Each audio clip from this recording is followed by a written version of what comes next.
नमस्कार साथियों, आप सभी और पूरा विश्व की बात किया जाए तो कोरोना वायरस से अभी हम लोग बाहर निकले ही हैं। और कल अगर आपने न्यूज़ देखा है, कल से काफ़ी ज़्यादा चर्चित जो एक वायरस है एमपॉक्स वायरस, जिसे आप मंकी पॉक्स के नाम से भी जानते हैं। अब ये इतना चर्चित क्यों हो गया है, इसके पीछे का रीज़न ये है कि जो वर्ल्ड हेल्थ ऑर्गेनाइजेशन जो है आपकी, उनके जो डायरेक्टर जनरल हैं टेड्रोस एडानॉम ने घोषणा कर दी है कि जो एमपॉक्स है वो पब्लिक हेल्थ इमरजेंसी, यानी कि इंटरनेशनल लेवल पर ये आपको कंसर्न घोषित कर दिया गया है कि पूरे विश्व के लिए ये जो वायरस है चिंता का विषय है।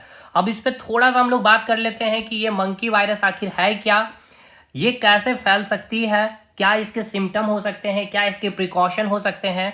तो देखिए, ये एमपॉक्स वायरस कोई नया वायरस नहीं है। 2022 में भी इसे पैंडेमिक घोषित किया गया था पूरे विश्व में, और भारत में भी इसके एक मरीज जो है मृत्यु भी इससे हुए थे।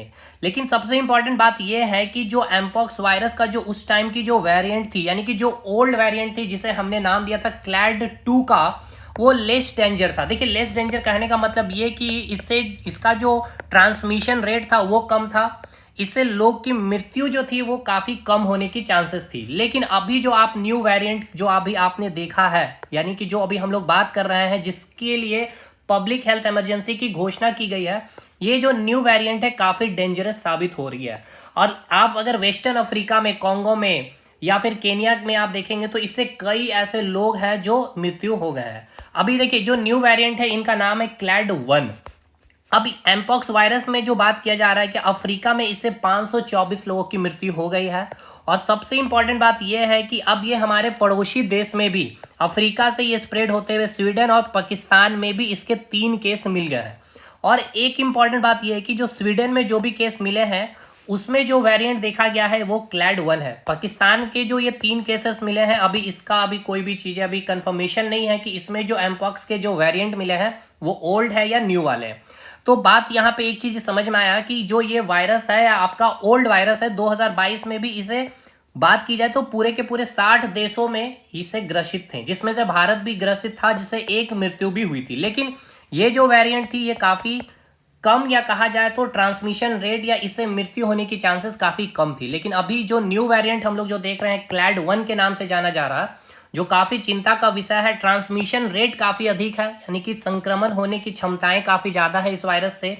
और दूसरा, ये वायरस जो एमपॉक्स वायरस हम लोग कह रहे हैं, इससे लोगों की मृत्यु होने का जो रेट देखा गया काफी ज्यादा देखा गया।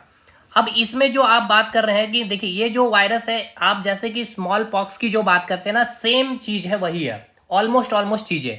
अब इसमें आपको बुखार देखा जाएगा, शरीर में दर्द होंगे, दाने वगैरह आ जाएंगे।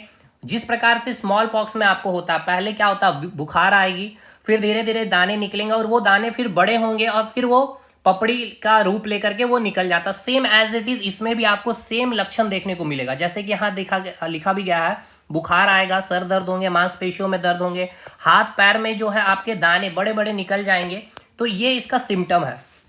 अब इसमें जो ये ट्रांसमिशन ये हुआ कैसे है, तो ये देखिए, जानवर से इंसान में फैलते हैं। अगर कोई भी व्यक्ति जानवर के कंसर्न में आए हैं, यानी कि उनके कांटेक्ट में आए हैं, और अगर उस जानवर में ये वायरस है उपस्थित, अब उस जानवर के आप संपर्क में कैसे भी आ सकते हैं, उनके काटने के कारण या उनके नाखून ने आपको नोच लिया है तो उसके कारण भी वो एमपॉक्स वायरस आपके बॉडी में आ सकता है। नेक्स्ट, अब ये मानव से मानव, यानी कि अगर आप में से कोई भी व्यक्ति को अगर ये वायरस है, अगर आप उसके कांटेक्ट यानी कि स्किन कांटेक्ट भी होंगे तो ये वायरस स्प्रेड कर जाएगा। तो ये आपका सिम्टम है, और ये आपका जो ट्रांसमिशन का जो ये फैलने का जो ये प्रोसेस है, ये तरीका है, यहाँ से फैलने की चांसेस हो सकती है।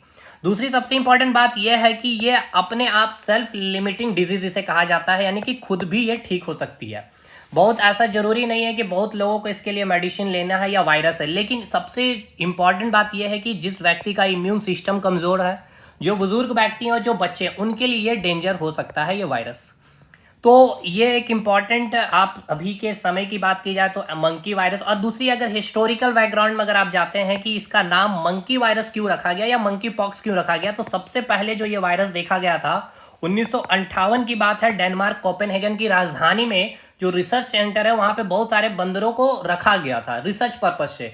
तो वहीं पे बंदर में ही ये वायरस देखा गया था, इसलिए इसका नाम ही रख दिया गया था मंकी पॉक्स। तो ये काफ़ी इंपॉर्टेंट है। दूसरा, इसके लिए वैक्सीन है, और ये वैक्सीन देखिए ऐसा नहीं कि स्पेशली जो स्मॉल पॉक्स के लिए दिया जाता है सेम वही वैक्सीन इसके लिए यूज में लाए जा रहे हैं WHO के द्वारा। 2 वैक्सीन अभी यूज किए जा रहे हैं, और ये हिस्टोरिकल बैकग्राउंड मैंने बता दिया। तो अगर बात किया जाए कि WHO के अकॉर्डिंग ये आपका इंटरनेशनल लेवल पे एक पब्लिक हेल्थ इमरजेंसी की घोषणा कर दी गई है। तो ये अब देखिए इसका प्रिकॉशन क्या हो सकता है। देखिए प्रिकॉशन की अगर हम लोग बात कर ले तो सिंपल सा है कि देखिए कोई भी वायरस का प्रिकॉशन के लिए क्या है, उसके जो ट्रांसमिशन चेन को क्या करना, ब्रेक डाउन करना है। तो इसके लिए बात हमने कहा लॉकडाउन की। तो एक तो सबसे, जब कि ड्रास्टिक लेवल पे जब कोई वायरस फैल जाएगा, स्प्रेड हो जाएगा, तब तो फिर लॉकडाउन की संभावनाएं होती ही है। तो यहाँ पे जितना से ज्यादा हो सकता है आपको हाइजीन मेंटेन करना है। जानवरों के कांटेक्ट में आने से पहले आपको अपने पूरी तरह से याद रखना है कि ये जो अभी वायरस है कि भारत में अभी आई नहीं है भाई, पर चांसेस है कि, क्योंकि देखिए भारत के लिए क्यों चिंता का विषय है, क्योंकि यहाँ का पॉपुलेशन, तो जितना ज़्यादा से ज़्यादा हो सकता है जानवरों के कांटेक्ट से आपके दूरी बना के रखनी है। हाथ में ग्लव्स वगैरह मास्क लगा करके पहन के चलने हैं। जितना ज़्यादा हाइजीन है, हैंड वॉश आपको करना है। अगर कोई भी मीट वगैरह, अगर कोई भी चीज़ों को अगर आप ला रहे हैं तो जितना ज़्यादा हो सकता है उनको अच्छे से वॉश करना है। तो ये सारे प्रिकॉशन है आपके। बाकी 21 दिन तक आपको इसका प्रकोप आपको इसका झेलना पड़ सकता है। शरीर में दर्द हो सकते हैं, दाने निकलेंगे, फिर वो दाने बड़े होंगे, फिर वो फूट करके पपड़ी टाइप के स्ट्रक्चर से ये निकल जाता है, ठीक है।